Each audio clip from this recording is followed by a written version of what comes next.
절망과 굶주림에 갇힌 저들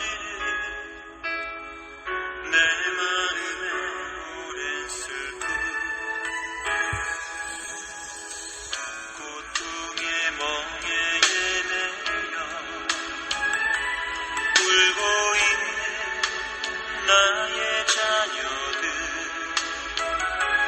나는 이제 일어나 저들의 멍에를 걷고 눈물 씻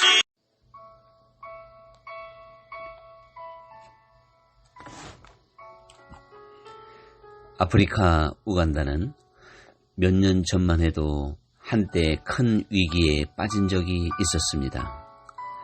에이즈 감염률이 국민 36%에 이르렀기 때문입니다. 대통령과 긴급회의가 여러 차례 열렸지만 해결 방안은 없었습니다. 대통령 참모 중 신실한 크리스찬이 있었습니다.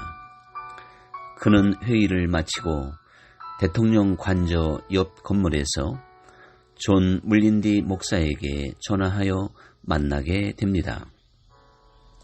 그리고 국가적 위기 상황을 말하며 기도 요청을 하게 됩니다. 그는 장관이었으며 우간다의 위기는 국제사회에서 도울 수 없다는 통보를 받았다는 것입니다. 정부는 해결할 능력이 없고 의사협회에서도 손을 쓸 수 없다는 보고를 받았다는 것입니다. 존 물린디 목사는 그 자리에서 기도의 동지들을 불러 기도했습니다. 그날은 토요일이었고 기도는 밤늦게까지 계속되었습니다. 소그룹으로 기도하였는데 그들은 한 그룹에서 예언하는 소리를 들었습니다. 하나님은 기도의 제단을 쌓으라는 것이었습니다. 그러면 10년이 지나 에이즈 감염률이 6%가 될 것이라는 것입니다. 10년이 지나면 국민 30%는 사망하게 될 것이고 30%는 에이즈 환자로 남아 우간다에는 어린이와 노인만 남게 될 것으로 예상하고 있었기에 너무도 반가운 응답이었습니다. 물린디 목사는 국가적으로 기도운동을 펼치게 되었습니다. 많은 기도의 사람들이 기도하기 시작했습니다. 10년 후 우간다의 에이즈 감염률은 과연 6%로 떨어졌고 감염률이 극심했던 대학가는 오히려 3%가 되었습니다. 기도의 사람들은 하나님으로부터 분명한 메시지를 들었습니다. 주님의 지시만 따르면 에이즈 문제가 해결될 것이라 했는데 그것은 기도의 제단을 쌓으라는 것입니다. 이러한 때 사람들은 대부분 사람의 방법과 지혜를 찾게 됩니다. 그러나 하나님의 방법은 오직 주님을 의지하여 기도하는 것입니다. 구약 성경에 기록된 이스라엘의 국가적 위기에서 모든 해결책은 언제나 기도였습니다.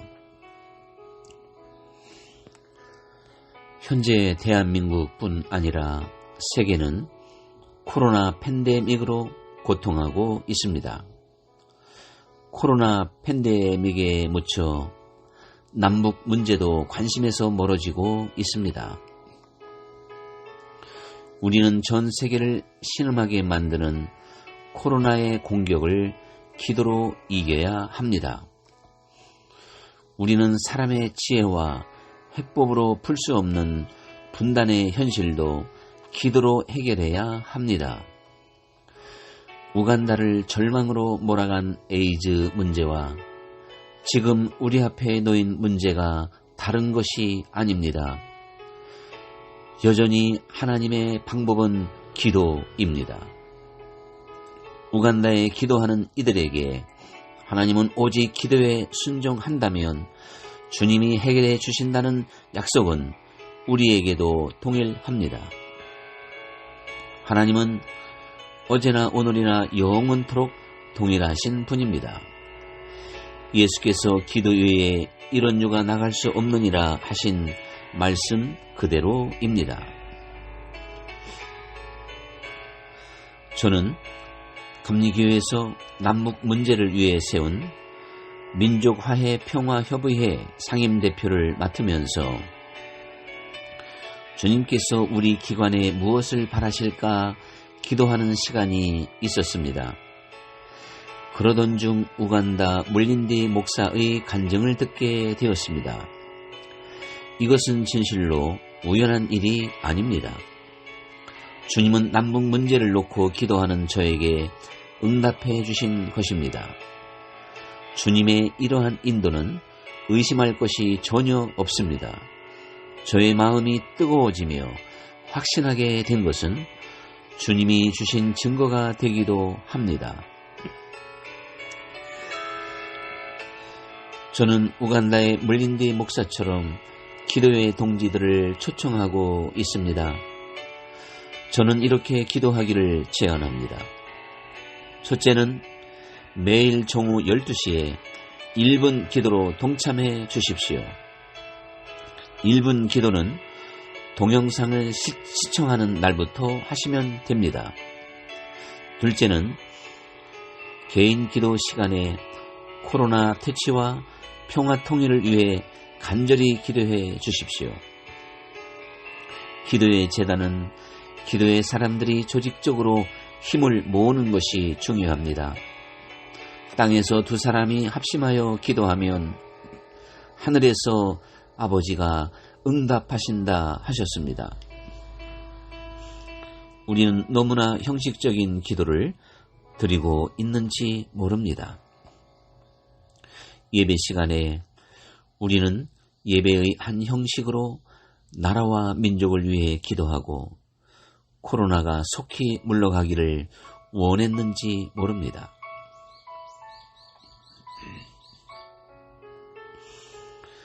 코로나는 세계를 온통 불안과 침체로 빠져들게 하고 있습니다. 많은 사람들이 직장을 잃었고 부도의 아픔을 겪고 있습니다. 우리는 이러한 현실에 그리스도인으로서 용감히 일어서야 합니다. 하나님은 능히 해결하시고 이기게 하십니다. 북한 땅은 코로나의 위기가 더욱 심각합니다. 그들은 국제사회와 모든 교류를 끊고 고립을 감수하며 코로나와 싸우고 있습니다. 중국에서 지원한다는 10만 톤의 곡물도 거부하고 있습니다. 그와 함께 장마당도 활성화되지 못하여 그들의 생계는 그 어느 때보다 심각합니다. 자유와 복지 그리고 풍성한 식탁을 대하고 있는 우리들은 북한의 굶주림과 억압을 외면해서는 안 되는 것입니다.